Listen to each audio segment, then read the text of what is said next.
on nous a vendu internet, à ses débuts comme un outil pour nous connecter tous, pour libérer la parole, pour plus devoir dépendre des grands médias pour pouvoir, passer un message et c'était ce qu'on avait cru pendant des années et quand on voyait d'autres pays plus autoritaires comme en Chine par exemple, où on plaignait les gens pour dire: «Oh les pauvres, ils sont, ils peuvent pas parler librement, leur gouvernement, les bloque ou ils sont censurés».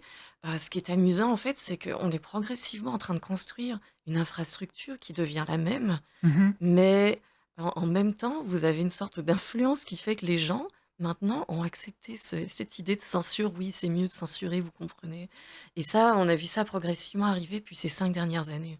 C'est ça que j'essaie aussi d'expliquer et de documenter. Tout à fait, ouais. Ouais, vous avez cette progression Hem, de faire justement moins de donner moins de portée aux critiques, aux dissidents et en parallèle de ça, vous avez une progression d'installer un système de surveillance plus généralisé Mmh. qui, se retrouve dans le monde réel.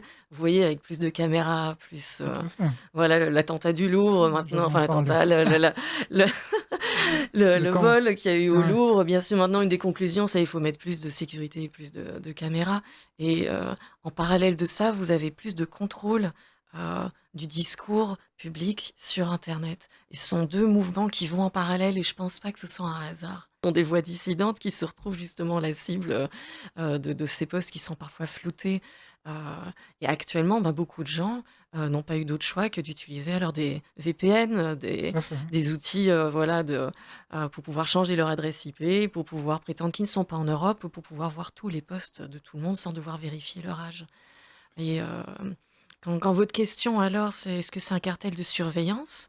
je C'est ce que vous aviez dit, hein, je crois? oui, pour moi, ça en fait, ça représente effectivement un système de surveillance par la manière. Comment est-ce que vous voulez vérifier l'âge de quelqu'un? Eh bien alors leur manière, en fait, que le DSA applique, c'est soit vous devez faire un selfie, faire une photo Mmh. où on reconnaît votre visage, Mmh. soit vous devez mettre carrément votre carte d'identité, Mmh. soit vous devez éventuellement payer avec une carte bancaire et les réseaux sociaux et les plateformes qui sont touchées, sont libres alors de déterminer leur propre méthode, de détermination d'âge et alors doivent demander, votre âge, enfin ou de vérifier par une de ces méthodes-là si, ces autres méthodes n'ont pas fonctionné et par exemple, Twitter X, déterminait par exemple la date de création de votre compte ou Mmh. peut-être votre photo profil ou votre date de naissance si vous l'aviez déjà mise avant et s'ils considèrent que ces données étaient suffisantes, alors ils ne demandaient pas plus d'infos. Mais il y a énormément de comptes, heu, qui sont anonymes ou sous pseudonymat comme moi aussi, qui, ne souhaitent pas donner Bah, d'informations sur leur, bien sûr. carte d'identité ou simplement même, donner leur visage pour des raisons de discrétion ou pour justement avoir une tranquillité, pouvoir Tranquillité. s'exprimer en ligne librement et je vois que progressivement, on est en train d'essayer de tuer cette idée, de l'anonymat comme quelque chose d'acceptable. On est en train de criminaliser justement, le fait de vouloir rester anonyme, heu, en sous-entendant que les gens qui sont anonymes seraient alors, des personnes qui seraient là avec des mauvaises intentions et Mmh. qui seraient là pour peut-être manipuler les discours ou créer volontairement, la polarisation ou du troll en ligne et c'est vrai qu'il y en a, c'est vrai qu'il y a des comptes Bien comme sûr, ça bien sûr. qui existent là, mais ce que je vois surtout, c'est qu'on est en train de progressivement essayer de forcer les gens à mettre leur identité en ligne, ce qui se lie avec le sujet alors du digital ID. En fait, de lier votre identité en ligne avec votre identité, dans la vraie vie, liée à votre compte bancaire, votre carte d'identité et c'est un mouvement qu'on est en train d'observer dans de nombreux autres pays. Vous voyez, maintenant au Brésil, où on commence à pousser l'identité biométrique, mais aussi pour utiliser, les Les services en services. ligne Ouais. et vous avez ça en Inde, vous commencez à avoir ça et progressivement, c'est en train d'arriver aussi en Europe.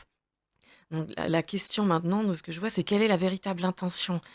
Quand on demande de voilà, d'appliquer ce Digital Service Act, est-ce que c'est pas pour identifier les dissidents, identifier leur identité? Si vous avez fait une photo de quelqu'un, si vous pouvez faire de la reconnaissance, Mmh. faciale sur quelqu'un, j'ai une émission là-dessus qui en parle, en détail pendant 1 heure sur ma chaîne YouTube. Tout à Vous fait. il y a énormément d'outils maintenant utilisés par la police en France, aux États-Unis et dans plein d'autres pays. Ça peut être, Clearview ou d'autres outils qui peuvent, trouver l'identité de quelqu'un si vous avez sa photo. Donc ce que moi je vois plutôt, c'est qu'on est en train d'installer un système qui permet d'identifier chaque personne individuellement dans un système de masse. Ce qui D'accord. fait que toute personne qui devrait être un jour, dans l'obligation de donner soit de son selfie, soit de sa carte d'identité, sera en fait identifiée au point de vue de son identité directe.